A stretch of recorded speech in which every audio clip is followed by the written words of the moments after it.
ആശ്വാസം നേടാം. ഹൃത്തിനുള്ളിൽ ജീവൻ നൽകും വചനം, തിരുവചനം. ഈശോയിൽ സ്നേഹമുള്ളവരെ, വിശുദ്ധ ലൂക്കായുടെ സുവിശേഷം 13-ാം അധ്യായത്തിൽ കൂനുള്ള ഒരു സ്ത്രീയെ സുഖപ്പെടുത്തുന്ന സംഭവം നാം വായിക്കുന്നുണ്ട്. ലൂക്കായുടെ സുവിശേഷം 13-ാം അധ്യായത്തിൻ്റെ 10 മുതലുള്ള വാക്യങ്ങളിലാണത്. ഒരു സാബത്തിൽ അവനൊരു സിനഗോഗിൽ പഠിപ്പിച്ചുകൊണ്ടിരിക്കുകയായിരുന്നു. 18 വർഷമായി ഒരാത്മാവ് ബാധിച്ച് രോഗിണിയായി നിവർന്ന് നിൽക്കാൻ സാധിക്കാത്ത വിധം കൂനിപ്പോയ ഒരുവൾ അവിടെ ഉണ്ടായിരുന്നു. യേശു അവളെ കണ്ടപ്പോൾ അടുത്തു വിളിച്ച് പറഞ്ഞു, സ്ത്രീയെ, നിന്റെ രോഗത്തിൽ നിന്ന് നീ മോചിക്കപ്പെട്ടിരിക്കുന്നു. അവൻ അവളുടെ മേൽ കൈകൾ വെച്ചു. തൽക്ഷണം അവൾ നിവർന്ന് നിൽക്കുകയും ദൈവത്തെ സ്തുതിക്കുകയും ചെയ്തു. പ്രിയപ്പെട്ടവരെ, ഇത് ഒരടയാളം കൂടിയാണ്. ഒരു ശാരീരികമായ രോഗസൗഖ്യത്തെക്കുറിച്ച് മാത്രം പ്രതിപാദിക്കുന്ന ഭാഗമല്ലത്. പകരം അവൻ വന്നത് മനുഷ്യത്വത്തിൻ്റെ കൂന് നിവർത്താനാണ്. മനുഷ്യരെ നിവർന്നു നിൽക്കാൻ പഠിപ്പിക്കാൻ വേണ്ടിയാണ് ഈശോ മിശിഹ ഈ ലോകത്തിലേക്ക് വന്നത്. അതൊരു സ്ത്രീയുടെ ശാരീരിക സൗഖ്യം മാത്രമായിട്ട് നമ്മളതിനെ കണ്ടാൽ പോരാ.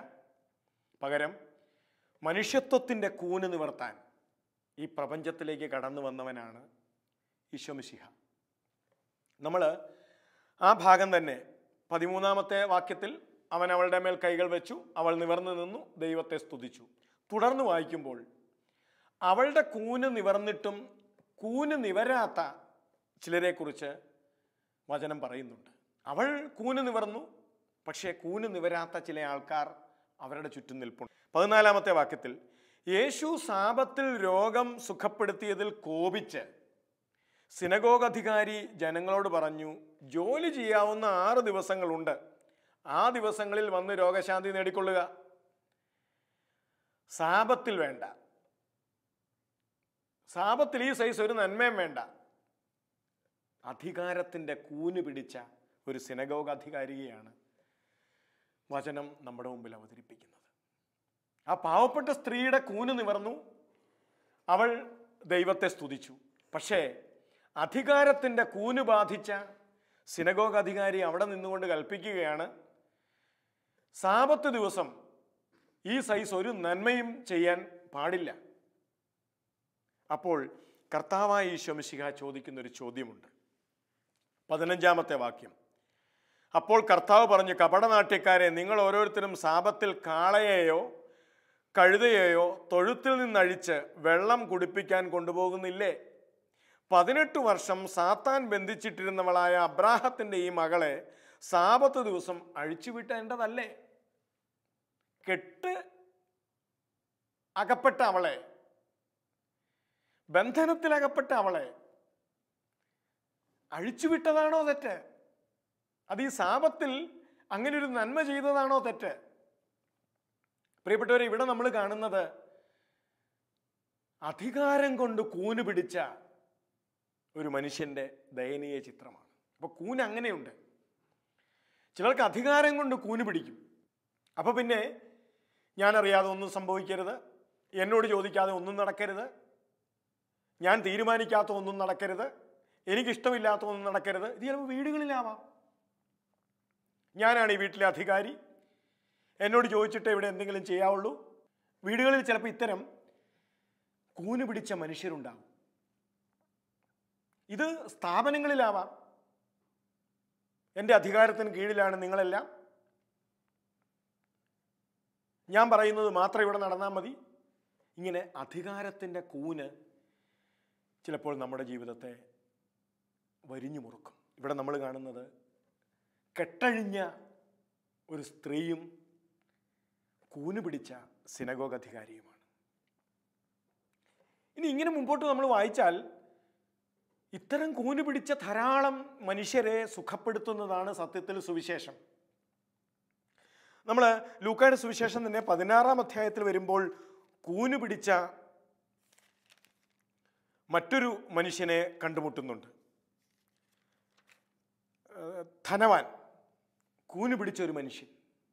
ലൂക്കായുടെ സുവിശേഷം 16-ാം അധ്യായത്തിൽ കൂന് പിടിച്ച മനുഷ്യൻ, തൻ്റെ പടിവാതിൽക്കൽ കിടക്കുന്ന ദരിദ്രനെ കാണാൻ കണ്ണില്ലാതെ ജീവിക്കുന്ന, അത് ധനത്തിൻ്റെ കൂനാണ്.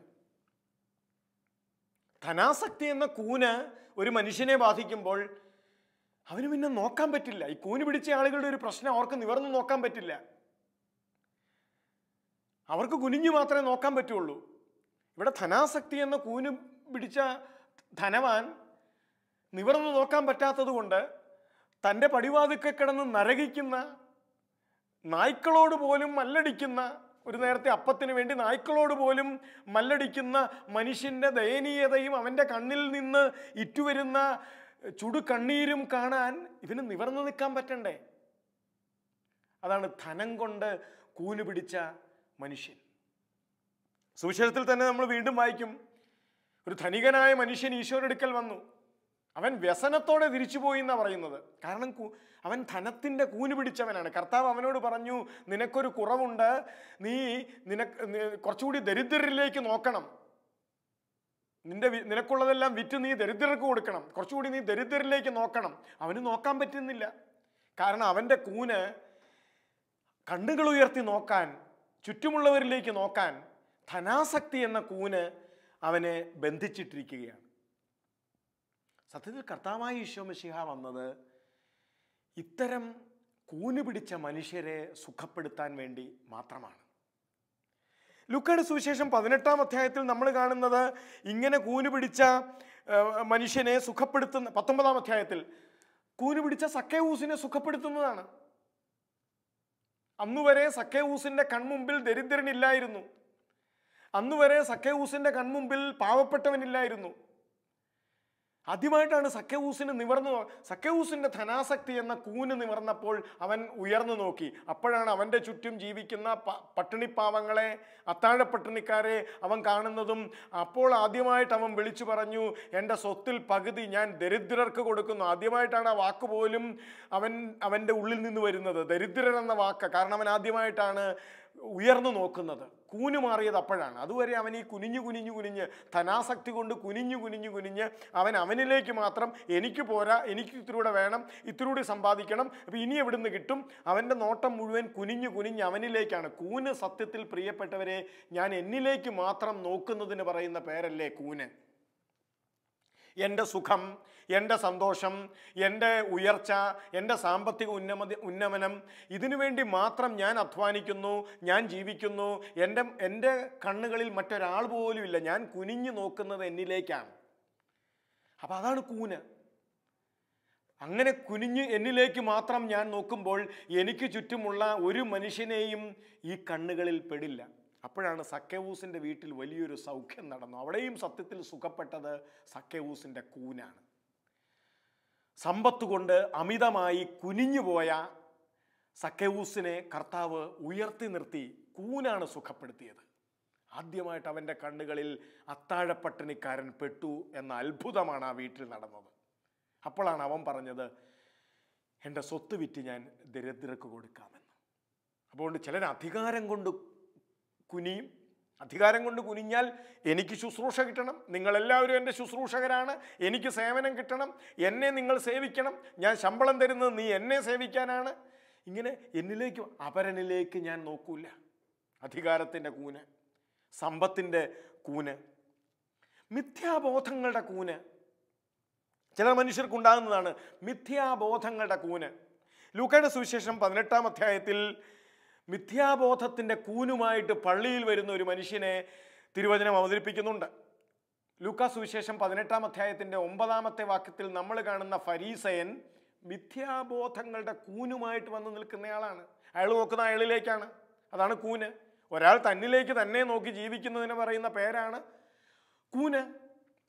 9-ാമത്തെ വാക്യം, തങ്ങൾ നീതിമാന്മാരാണ് എന്ന ധാരണയിൽ തങ്ങൾ നീതിമാന്മാരാണ് എന്ന ധാരണയിൽ, ഞാൻ നീതിമാനാണ്, ഞാൻ പ്രാർത്ഥിക്കുന്നുണ്ട്, ഞാൻ ദാനധർമ്മം ചെയ്യുന്നുണ്ട്, ഞാൻ പള്ളിയിൽ പോകുന്നുണ്ട്, ഞാൻ ധ്യാനം കൂടുന്നുണ്ട്, ഞാൻ വലിയ കുഴപ്പമൊന്നും ചെയ്യുന്നില്ല, അങ്ങനെ തങ്ങൾ നീതിമാന്മാരാണ് എന്ന ധാരണയിൽ തങ്ങളിൽ തന്നെ ആശ്രയിക്കുകയും, കൂനിൻ്റെ വേറൊരു പ്രത്യേകതയാണ് അവനിൽ തന്നെ ആശ്രയിക്കും, അവനിലേക്ക് മാത്രമേ നോക്കുകയുള്ളൂ, മറ്റെങ്ങും ആശ്രയിക്കാൻ അവന് തോന്നില്ല, തങ്ങളിൽ തന്നെ ആശ്രയിക്കുകയും മറ്റുള്ളവരെ പുച്ഛിക്കുകയും ചെയ്യുന്നവരോട് അവൻ ഈ ഉപമ പറഞ്ഞു. 2 പേർ പ്രാർത്ഥിക്കാൻ ദേവാലയത്തിൽ പോയി, ഒരാൾ ഫരീസയനും മറ്റൊരാൾ ചുങ്കക്കാരനും. 11-ാമത്തെ വാക്യം, ലൂക്കാ സുവിശേഷം 18-ാം അധ്യായത്തിന്റെ 11-ാമത്തെ വാക്യം. ഫരീസയൻ നിന്നുകൊണ്ട് ഇങ്ങനെ പ്രാർത്ഥിച്ചു, അവൻ നിന്നുകൊണ്ട് ഇങ്ങനെ പ്രാർത്ഥിച്ചു, ദൈവമേ, ഞാൻ നിനക്ക് നന്ദി പറയുന്നു, എന്തെന്നാൽ ഞാൻ അക്രമികളും നീതിരഹിതരും വ്യഭിചാരികളുമായ മറ്റു മനുഷ്യരെ പോലെയല്ല. നോട്ടം മുഴുവൻ എന്നിലേക്കാണ്. ഞാൻ അക്രമികളും നീതിരഹിതരും വ്യഭിചാരികളുമായ മറ്റു മനുഷ്യരെ പോലെയല്ല. ഞാൻ എന്നിലേക്ക് തന്നെ നോക്കിയാണ് പ്രാർത്ഥിക്കുന്നത്. എന്നിട്ടോ ആഴ്ചയിൽ 2 വട്ടം ഞാൻ ഉപവസിക്കുന്നുണ്ട്. നോട്ടം എന്നിലേക്കാണ്. ഞാൻ ചെയ്യുന്ന നന്മപ്രവൃത്തികൾ, ഞാൻ ചെയ്യുന്ന ത്യാഗപ്രവൃത്തികൾ, ഇതിലേക്കാണ് നോട്ടം. ആഴ്ചയിൽ 2 പ്രാവശ്യം ഞാൻ ഉപവസിക്കുന്നു. ഞാൻ സമ്പാദിക്കുന്ന സകലത്തിൻ്റെയും ദശാംശം കൊടുക്കുന്നുണ്ട്. ഞാൻ ചെയ്യുന്ന പുണ്യങ്ങളിലേക്കാണ് നോട്ടം. ഇതാണ് കൂന്, മിഥ്യാബോധങ്ങളുടെ കൂന്. ചില ആളുകൾ പറയും, ഞാൻ ഈ വീടിന് വേണ്ടി എന്ത് കഷ്ടപ്പെട്ടെന്നറിയാവോ, ഈ സ്ഥാപനം ഉണ്ടാകാൻ വേണ്ടി ഞാനെന്ത് ചോരയൊഴുക്കിയെന്നറിയാവോ, ഞാനെന്ത് വിയർപ്പൊഴുക്കിയെന്നറിയാവോ. നോട്ടം മുഴുവൻ എന്നിലേക്കാണ്. അപ്പം പിന്നെ എനിക്ക് അതിനനുസരിച്ചുള്ള പ്രതിഫലം കിട്ടണം, അല്ലെങ്കിൽ എന്നെ നിങ്ങൾ മാനിക്കണം, അപ്പോൾ നിങ്ങൾ എന്നെ ഇതിൻ്റെ ഫൗണ്ടറായിട്ട് കരുതണം, അല്ലെങ്കിൽ നിങ്ങൾ എന്നെ അതനുസരിച്ച് ആദരിക്കണം, എനിക്ക് പുകഴ്ച തരണം, എന്നെക്കുറിച്ച് നിങ്ങൾ നല്ല വർത്താനം പറയണം. കാരണം ഞാൻ ഈ വീടിന് വേണ്ടി, ഞാൻ ഈ പ്രസ്ഥാനത്തിന് വേണ്ടി എന്തോരം ചോര ഒഴുക്കിയിട്ടുണ്ടെന്ന് നിങ്ങൾക്കറിയാവോ. നോട്ടം എന്നിലേക്കാണ്. മിഥ്യാബോധങ്ങളുടെ കൂന്. മറ്റൊന്നാണ് പാപങ്ങളുടെ കൂന്. ഞാൻ പറഞ്ഞു, സമ്പത്തിൻ്റെ കൂന്, മിഥ്യാബോധങ്ങളുടെ കൂന്, അധികാരത്തിൻ്റെ കൂന്, മറ്റൊന്ന് പാപത്തിൻ്റെ കൂന്. പ്രിയപ്പെട്ടവരെ, നമ്മൾ ഉൽപ്പത്തി പുസ്തകത്തിൽ വായിക്കുന്നത് ആദ്യം ഈ കൂനില്ലാത്ത മനുഷ്യനെയാണ് കേട്ടോ ഉൽപ്പത്തി പുസ്തകം അവതരിപ്പിക്കുന്നത്. കൂനില്ലാത്ത മനുഷ്യൻ. ഉൽപ്പത്തി 2:23 നമ്മുടെ മുമ്പിൽ വരയ്ക്കുന്നത് കൂനില്ലാത്ത മനുഷ്യൻ്റെ ചിത്രമാണ്. 2:23 വചനം എന്താ? ആദ്യത്തെ ഭർത്താവിൻ്റെ മുൻപിലേക്ക് ആദ്യത്തെ ഭാര്യ കടന്നു വരുമ്പോൾ, അല്ലെങ്കിൽ ആദ്യത്തെ പുരുഷൻ്റെ മുൻപിലേക്ക് ആദ്യത്തെ സ്ത്രീ കടന്നു വരുമ്പോൾ, അപ്പോൾ അവൻ പറഞ്ഞു, ഉൽപ്പത്തി 2:23, ഒടുവിലിതാ എൻ്റെ അസ്ഥിയിൽ നിന്നുള്ള അസ്ഥിയും മാംസത്തിൽ നിന്നുള്ള മാംസവും. നോട്ടം അവളിലേക്കാണ്. എനിക്ക് വേണ്ടി ദൈവം തന്ന ഈ സമ്മാനത്തിലേക്കാണ് എൻ്റെ നോട്ടം, അവനിലേക്കല്ല. അല്ല, ആദത്തിൻ്റെ നോട്ടം അവനിലേക്കല്ല, അവളിലേക്കാണ് അവൻ നോക്കുന്നത്. എനിക്ക് ദൈവം തന്ന ഈ സ്വർഗ സമ്മാനം, എനിക്ക് ദൈവം തന്ന ഈ നിധി, അത് അവളിലേക്ക് നോക്കിക്കൊണ്ട് ആദത്തിൻ്റെ കണ്ണുകൾ ഉയരുകയാണ്, ആദത്തിൻ്റെ കണ്ണുകൾ വിടരുകയാണ്. ആദം കൂനില്ലാതെ നിവർന്നു നിന്നുകൊണ്ട് പറഞ്ഞു, ഇതാ എൻ്റെ അസ്ഥിയുടെ അസ്ഥി, മാംസത്തിൻ്റെ മാംസവും. നോട്ടം അവളിലേക്കാണ്. പ്രിയപ്പെട്ടവരെ, ഇത് തന്നെയാണ് ദൈവം സൃഷ്ടിച്ച ആദ്യത്തെ മനുഷ്യൻ, കൂനില്ലാത്ത മനുഷ്യൻ. ഉൽപ്പത്തി 2:25 വായിച്ചാലോ, പുരുഷനും അവൻ്റെ ഭാര്യയും നഗ്നരായിരുന്നു, പക്ഷെ അവർക്ക് ലജ്ജ തോന്നിയില്ല. കാരണം എന്താ? അവരിലേക്ക് നോക്കിയില്ല. ഞാൻ എന്നിലേക്ക് നോക്കി, എനിക്ക് സമ്പത്തില്ല, എനിക്ക് എന്നെ അംഗീകരിക്കുന്നില്ല, എന്നെ പരിഗണിക്കണില്ല, എനിക്ക് സ്നേഹം തരുന്നില്ല, എനിക്ക് ഈ വീട്ടിലൊരു വിലയില്ല എന്ന് പറയുമ്പോഴാണ് ഞാൻ കൂനുള്ള വ്യക്തിയായിട്ട് മാറുന്നത്. എനിക്ക് കിട്ടണില്ല, എനിക്കിത് പോരാ. അപ്പോഴാണ് ഞാൻ എൻ്റെ കുറവുകളെക്കുറിച്ച് അതീവ ബോധമുള്ളവനാകുന്നത്, ഓവർ കോൺഷ്യസ്നെസ് എൻ്റെ കുറവുകളെക്കുറിച്ച്. കാരണം നോട്ടം എന്നിലേക്കാണ്. അതാണ് കൂന്. ഇവിടെ ഈ 2 വാക്യങ്ങളിലും, ഉൽപ്പത്തി 2:23-ലും 2:25-ലും, ഇവരുടെ നോട്ടം തന്നിലേക്കല്ല. തൻ്റെ മുമ്പിൽ ദൈവം കൊണ്ട നിർത്തിയിരിക്കുന്ന ഈ സ്വർഗ സമ്മാനത്തിലേക്കാണ് ആദത്തിൻ്റെ വിടർന്ന കണ്ണുകൾ നോക്കുന്നത്. 2:25 രണ്ടുപേരും നോക്കുന്നത് അവരിലേക്കല്ല, രണ്ടുപേരും നോക്കുന്നത് അവരൻ്റെ സൗന്ദര്യത്തിലേക്കാണ്, അവരൻ്റെ സന്തോഷത്തിലേക്കാണ്. ഇതാണ് കൂനില്ലാത്ത മനുഷ്യൻ്റെ നിവർന്ന നോട്ടം. പക്ഷേ ഉൽപ്പത്തി പുസ്തകം 3-ാം അധ്യായത്തിലേക്ക് വരുമ്പോൾ പാപത്തിൽ കുടുങ്ങുന്ന മനുഷ്യൻ കൂന് പിടിച്ചവനായി മാറുന്നുണ്ട്.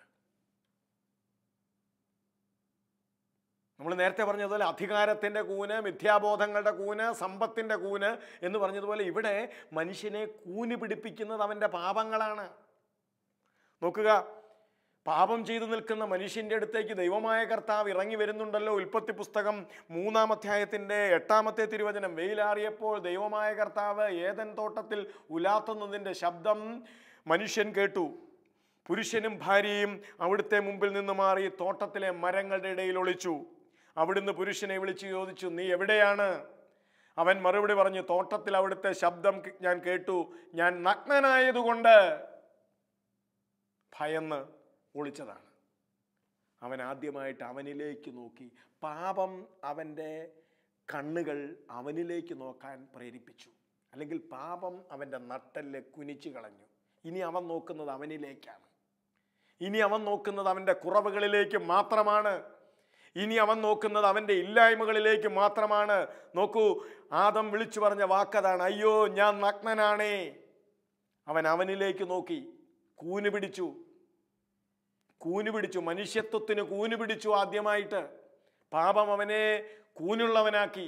അന്നു മുതൽ തുടർന്നിങ്ങോട്ട് നമ്മൾ കാണുന്ന മനുഷ്യചരിത്രം ഈ കൂന് പിടിച്ച മനുഷ്യചരിത്രമാണ്. എന്തെല്ലാം ഉണ്ടെങ്കിലും തൻ്റെ ഇല്ലായ്മയിലേക്ക് നോക്കി വ്യസനം പറയുന്ന മനുഷ്യൻ്റെ ചരിത്രമാണ് നമ്മൾ കണ്ടുമുട്ടുന്നത്. അധികാരവും പണവും ജീവിത സൗഭാഗ്യങ്ങളും ഒക്കെ ഉണ്ടായിരുന്ന ദാവീദ് അവനിലേക്ക് നോക്കി, അവൻ്റെ ഏകാന്തതയിലേക്ക് നോക്കി, അവൻ്റെ കുറവുകളിലേക്ക് നോക്കി. അപ്പോൾ അവന് തോന്നിയ ഒരു സ്ത്രീയുടെ സാന്നിധ്യം വേണമെന്ന്. അങ്ങനെയാണല്ലോ അന്യൻ്റെ ഭാര്യയെ പിടിച്ച് കിടപ്പുമുറിയിൽ കൊണ്ടുവന്ന് അവളുമായി പാപം ചെയ്ത് അവസാനം അവളുടെ ഭർത്താവിനെ കൊന്ന് രാജ്യത്തെയും ജനങ്ങളെയും ദൈവത്തെയും വഞ്ചിക്കേണ്ട ഗതികേട്. നോട്ടം മുഴുവൻ തന്നിലേക്കാണ്. കൂന് പിടിച്ച മനുഷ്യൻ്റെ ചരിത്രം അങ്ങനെ തുടരുകയാണ്. തന്നിലേക്ക് തന്നെ നോക്കുന്ന മനുഷ്യൻ്റെ ചരിത്രം. പാപം അവനെ കൂനുള്ളവനാക്കി, അധികാരം അവനെ കൂനുള്ളവനാക്കി, സമ്പത്ത് അവനെ കൂനുള്ളവനാക്കി, ചില മിഥ്യാബോധങ്ങൾ അവനെ കൂനുള്ളവനാക്കി.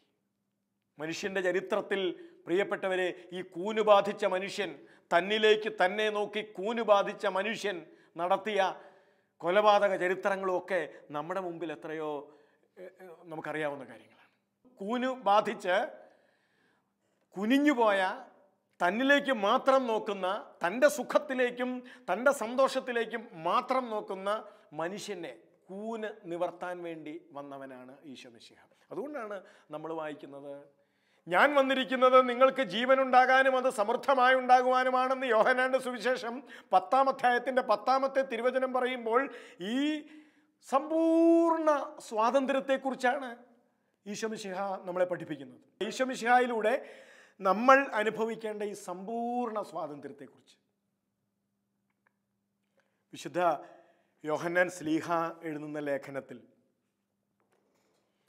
നമ്മളെ സുന്ദരമായി പഠിപ്പിക്കുന്നുണ്ട്. നമ്മളൊക്കെ എത്രയോ വട്ടം കേൾക്കുകയും കാണാതാക്കുകയും ചെയ്ത തിരുവചനം. വിശുദ്ധ യോഹന്നാൻ ശ്ലീഹ എഴുതിയ ലേഖനം, 1-ാമത്തെ ലേഖനം, 3-ാം അധ്യായത്തിൻ്റെ 1-ാമത്തെ വാക്യം. കണ്ടാലും എത്ര വലിയ സ്നേഹമാണ് പിതാവ് നമ്മളോട് കാണിച്ചത്. ദൈവമക്കളെന്ന് നാം വിളിക്കപ്പെടുന്നു.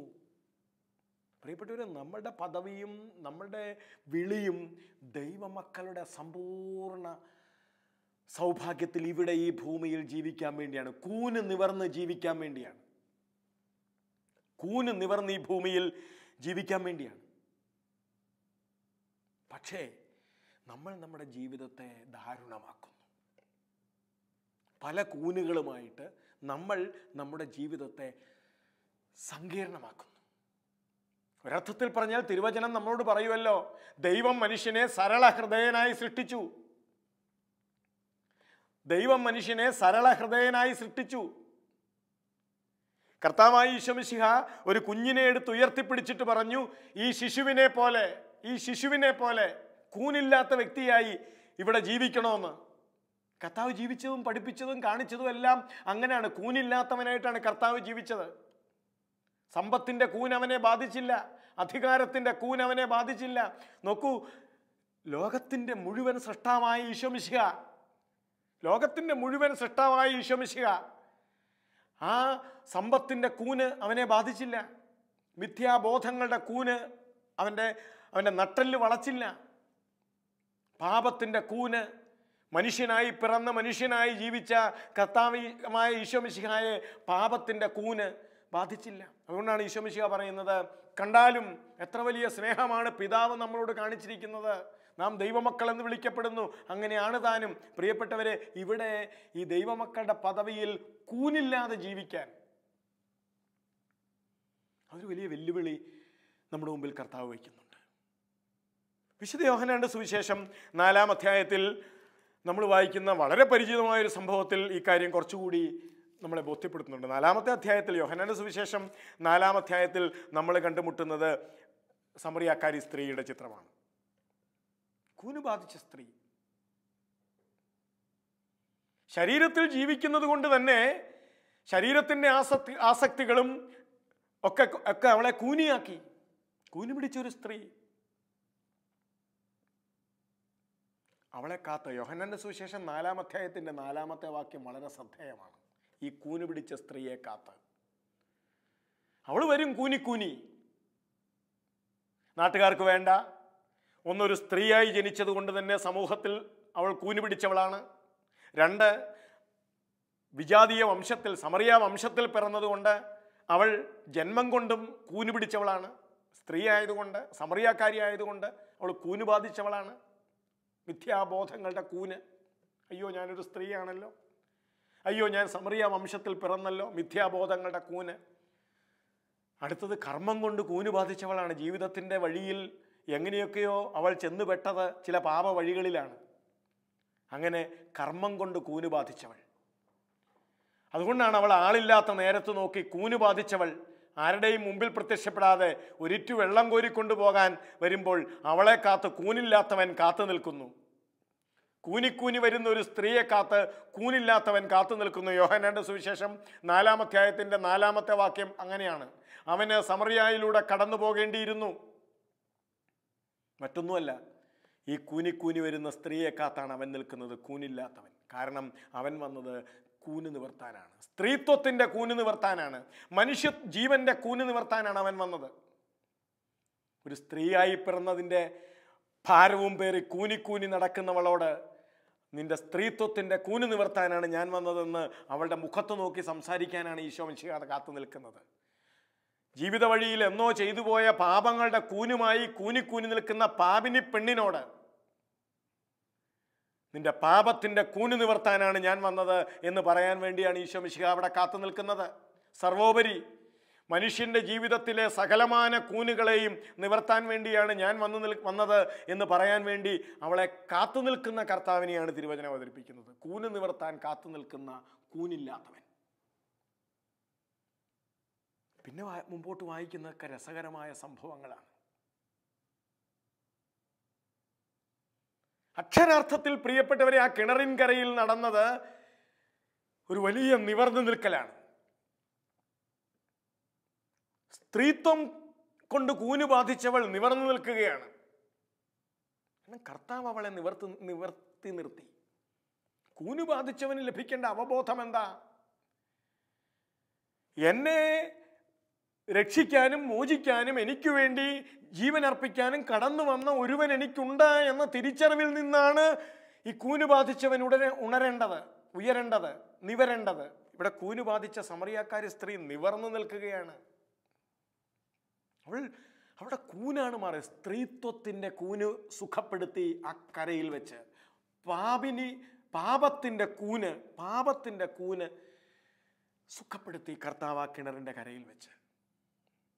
തിരിച്ച് നമ്മൾ കാണുന്നത് യോഹന്നാന്റെ സുവിശേഷം 4-ാം അധ്യായത്തിൽ അവസാന ഭാഗത്തേക്ക് വരുമ്പോൾ നമ്മൾ കാണുന്നത് ആ കൂന് നിവർന്ന സ്ത്രീ ആ ഗ്രാമത്തിലേക്ക് ഓടിച്ചെന്ന്.